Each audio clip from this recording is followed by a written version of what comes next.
Assalamualaikum. Hari ni aku sajikan hampa kisah misteri berkenaan pasal Bigfoot yang pernah muncul di Kuala Lipih, negeri Pahang. Daripada mana sumber ni aku dapat? Daripada Mastika bulan Ogos tahun 1998. Kalau hampa buka muka surat 4, dekat situlah cerita dia. Setiap perkongsian ada mistiknya.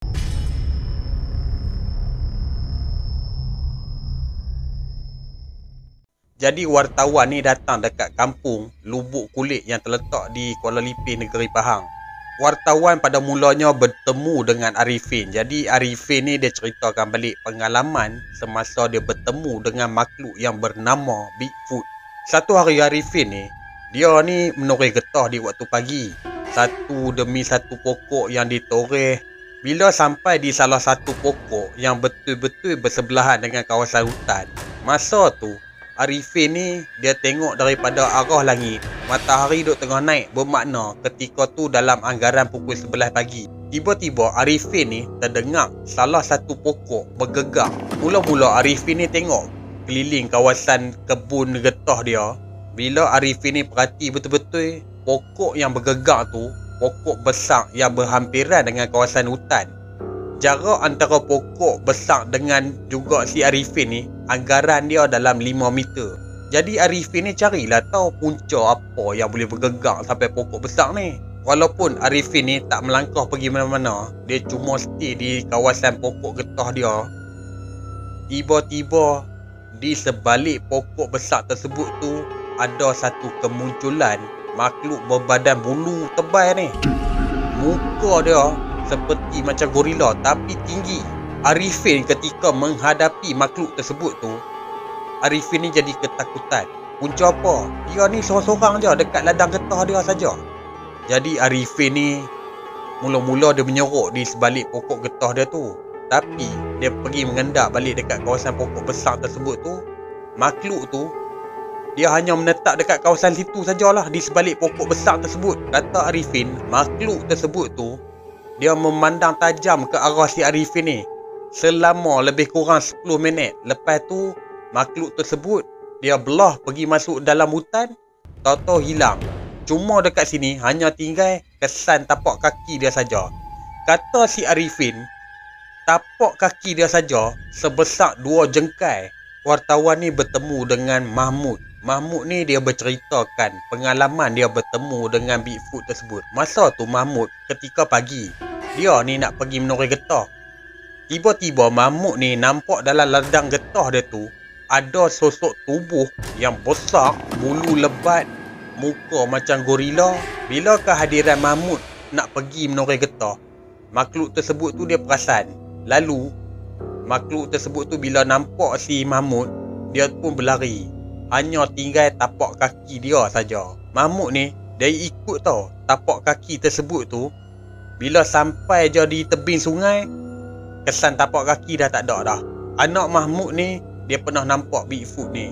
Nama anak Mahmud ni dikenali sebagai Baharudin. Ketika dia nak pergi berburu di waktu malam, dia ni nak cari pelandu. Nak jadikan cerita, Baharudin ni nampak makhluk seperti mawar tersebut. Dia lari dekat kawasan belukar. Dan seperti cerita yang lain juga, hanya tinggal kesan tapak kaki dia saja. Menurut penduduk kampung Lubuk Kulit yang menyatakan bahawasanya Bigfoot ni dia ni jenis pemalu. Setiap kali kehadiran orang, dia mesti akan lari jauh. Dan daripada apa yang diceritakan lagi para penduduk kampung di Lubuk Kulit tersebut, menyatakan makhluk Bigfoot ni dia akan aktif di waktu malam. Sebab apa? Dia nak cari sumber-sumber makanan dia.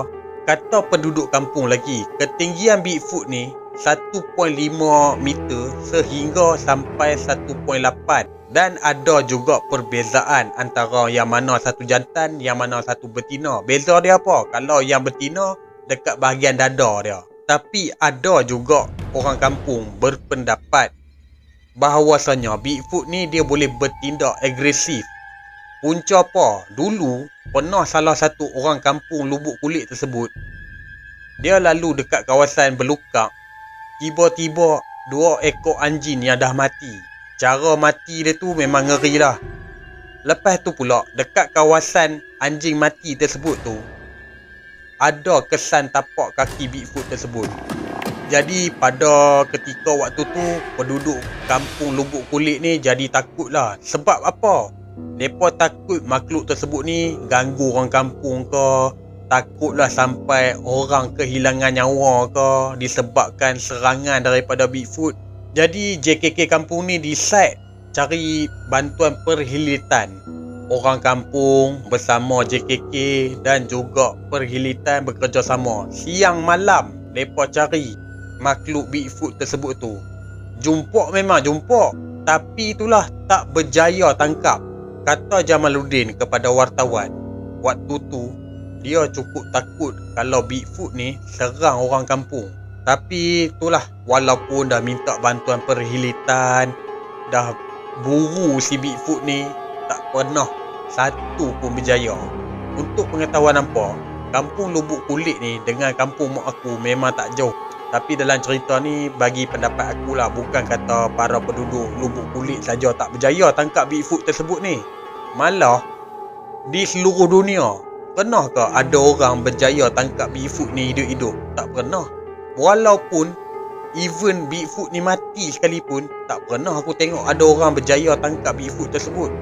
Siapa-siapa yang viewer daripada orang Lubuk Kulit, cuba hampa komen tengok, kot-kot lah hampa pernah dengar cerita orang jumpa pasal Bigfoot ni ke, ataupun hampa pernah sendiri tengok Bigfoot ni depan mata hampa ke. Okey, sampai di sini sajalah. InsyaAllah kita akan jumpa di next video. Assalamualaikum.